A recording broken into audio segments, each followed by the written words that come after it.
Hello students, good morning to all of you. आज हम linear transformation and matrices, जो हमारा लीनियर अलजेब्रा का टॉपिक है, चैप्टर नंबर 2, उसका क्वेश्चन नंबर 7 करेंगे। अगर आपने प्रीवियस क्वेश्चंस नहीं किए हैं तो डिस्क्रिप्शन में प्लेलिस्ट का लिंक गिवन है, आप वहाँ से देख सकते हैं। ये हमारा एमएससी मैथ्स सेमेस्टर 4 का टॉपिक है। तो क्वेश्चन 7 से स्टार्ट करते हैं।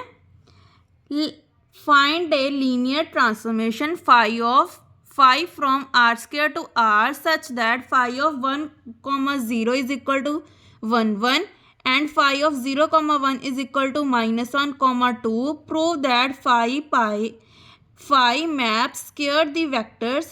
क्या प्रूफ करना है कि फाई किसको मैप कर रहा है? स्क्वायर दी वेक्टर्स। वेक्टर्स हमें क्या गिवन है? 0, 0, 1, 0, 1, 1, 0, 1 इंटू ए पैरेललोग्राम। तो हमने ये चीज़ क्या करनी है? प्रूफ करनी है। सबसे पहले हम क्या फाइंड करेंगे? Linear transformation. तो क्वेश्चन को स्टार्ट करते हैं। हेयर फाई की मैपिंग हमें क्या गिवन है? R square to R such that phi of 1, 0 किसके इक्वल आ जाएगा? 1, 1 के, और फाई ऑफ 0, 1 किसके इक्वल आ जाएगा? -1, 2 के। ये हमें क्वेश्चन में गिवन है।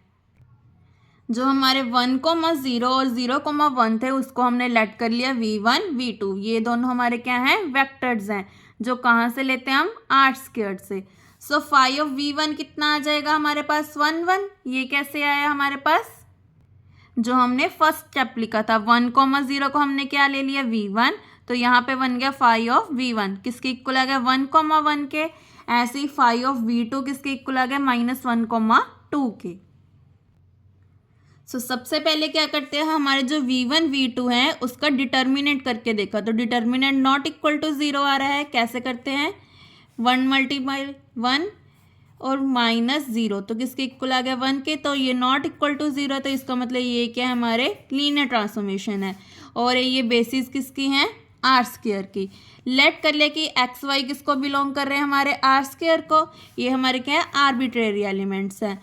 देन एक्स वाई किसके इक्वल आ जाए? इसको हम लीनियर कॉम्बिनेशन में लिख देंगे, अल्फा 1, 0 प्लस बीटा 0, 1 को। हमेशा वेक्टर्स को हम लीनियर कॉम्बिनेशन में लिखते हैं। फॉर सम अल्फा बीटा हम कहाँ से लेते हैं? रियल नंबर से। और जो एक्स वाई है वो हम कहाँ से लिखते हैं? वेक्टर में से। जैसे कि यहाँ पे मैपिंग क्या गिवन है? आर स्क्वायर से। देन इसको ओपन कर देते हैं, अल्फा 0 बीटा को इसके साथ मल्टीप्लाई किया 0, बीटा। तो इसको अब हम क्या करेंगे? प्लस कर दो इसको, तो क्या बनेगा? Alpha plus 0 alpha, 0 plus beta beta. Then इन दोनों को कंबाइन किया तो x is equal to alpha, y is equal to beta. यहाँ पे पुट कर देंगे तो हमारे पास ये इक्वेशन आ गई। अब उसके बाद हमने क्या अप्लाई कर दिया? दोनों के साइड फाई अप्लाई कर दिया, तो हमारे पास ये बन गया। और फाई हमारा क्या है? लीनियर ट्रांसफॉर्मेशन है। देन यहाँ पे क्या आ गया? फाई ऑफ 1, 0 किसके इक्वल था? 1, 1 के। और फाई ऑफ 0, 1 किसके इक्वल है? -1, 2 के। तो यहाँ पे पुट कर दिया,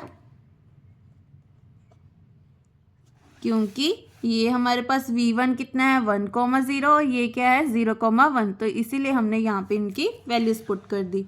देन इसको सॉल्व करते हैं। x माइनस वाई, या आप एक और स्टेप कर सकते हो, x, प्लस -y, 2y। अब हम प्लस कर देते हैं x minus y, x plus 2y। तो ये हमारा बन गया लीनियर ट्रांसफॉर्मेशन। अब हमने क्या प्रूफ करना है? पैरेललोग्राम प्रूफ करना है। पैरेललोग्राम को प्रूफ करने के लिए हमें क्या करना पड़ेगा? जो मिड पॉइंट है हमारे AC और BD, ये दोनों क्या होने चाहिए? इक्वल होने चाहिए। तो उसके लिए हम क्या करेंगे? A को ले लिया 0, 0, B हमारे पास कितना है? 1, 0, और C कितना है? 1, 1, और D 0, 1। ये हमारे सारे क्या हैं? पैरेललोग्राम्स हैं। पहले प्रूव करेंगे कि ये पैरेललोग्राम है या नहीं है। तो मिड पॉइंट ऑफ BD कितना आ जाएगा? फॉर्मूला क्या होता है? x1 plus x2/2, y1 plus y2/2। तो ये वाला फॉर्मूला यूज़ किया हमने। क्या आ जाएगा? BD निकाले ना, 1 प्लस 0/2, 0 प्लस 1/2, तो हमारे पास ये आ गया, तो 1/2 1/2 आ गया। ऐसे ही ऐसे निकालते हैं, 0 प्लस 1/2, 0 प्लस 1/2, तो ये आ गया हमारा, तो दोनों इक्वल आ गए। इसका मतलब हमारा ABCD क्या है, पैरेललोग्राम है, क्योंकि mid point of BD is equal to mid point of AC। तो यहाँ से प्रूव हो गया कि हमारा ABCD क्या है, पैरेललोग्राम है। नेक्स्ट वीडियो में हम क्वेश्चन नंबर 8 करेंगे। Thank you.